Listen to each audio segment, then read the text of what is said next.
Ciao les piccole polpette, io sono Alessandro. Ciao, moi c'est Adrien. Nous sommes les deux co-gérants de Fratelli Centesimo Épicerie Fine qui est basée au Pérus-sur-Marne. Alors là, on vous propose un nouveau contenu. Là, c'est une petite période un peu particulière. Vous avez un peu de temps pour cuisiner à la maison.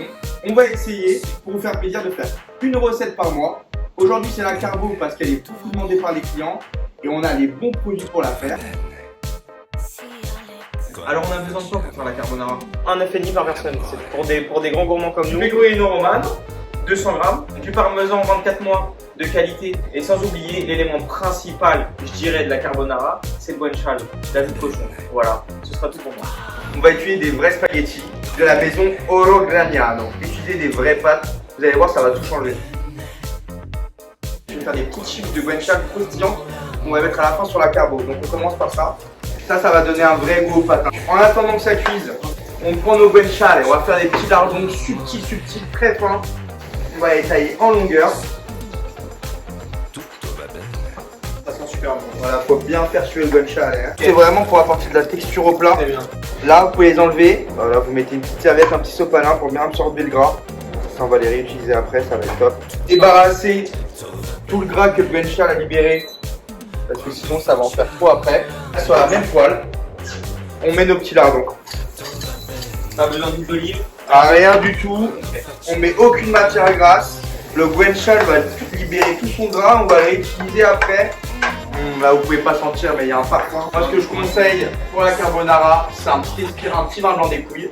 Assez gras, pas trop tannique. Avec une rondeur, vous allez voir, ça va. Je vous rejoins.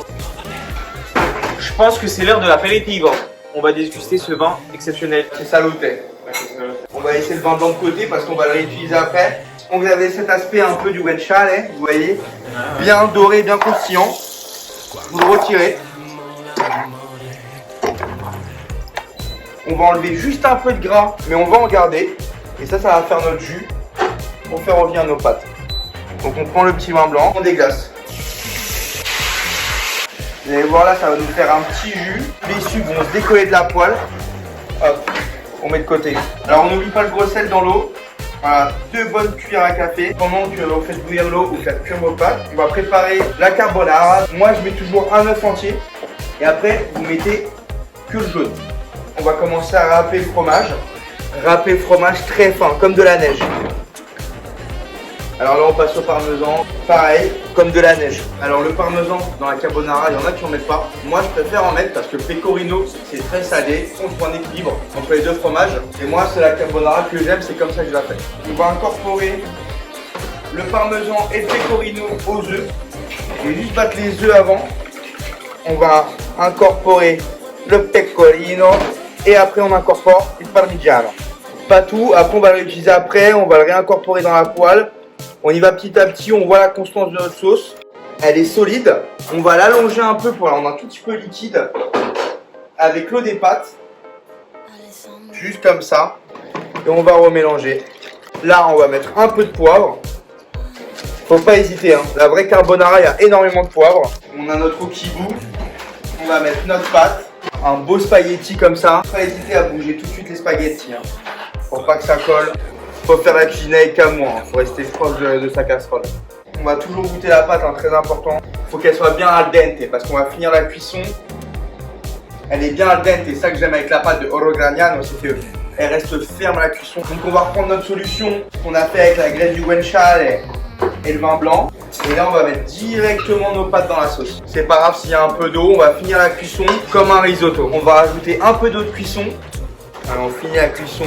Quand vous avez ce bruit là, ce bruit de l'amore, vous rajoutez votre solution à carbonara. Elle est très épaisse, c'est volontaire, parce qu'après je vais l'allonger avec l'eau des pâtes. Très important, à ce moment-là, vous baissez ou vous éteignez le feu. On allonge encore avec un peu d'eau des pâtes, et là on finit la cuisson là. Le truc très important, c'est qu'il ne faut pas cuire les œufs. Vous voyez cette crème, voilà, à savoir on n'a pas mis de crème, hein. Il n'y a que des œufs et du fromage. Moi vu que je suis gourmand, je rajoute un peu de parmesan, un peu de pecorino et on va incorporer le guanciale. Et là, il faut bien mélanger. Regardez comment elles se sont liées. Regardez comment elles sont belles. On passe à la présentation, vous prenez une belle assiette. Hein. On vient rajouter un peu de pecorino sur le dessus. On avait fait nos petites chips de guanciale. On va rajouter au-dessus pour rajouter un peu de croustillant. Et maintenant, on va passer à la meilleure partie. On va goûter. Alessandro, vieni quoi. Et c'est moi le professionnel de cette partie-là. Je n'ai pas encore goûté, mais Et là, on sent le guanciale. Avec Ouais, le mais là, petit il est blanc bien. qui va bien. c'est incroyable. Faites ça chez vous. N'hésitez pas à commenter si ça vous a plu, à lâcher des likes. Profitez, faites-vous plaisir. Et je suis désolé, on va devoir vous quitter parce qu'on doit retourner à nos assiettes. Grazie a tutti. Grazie.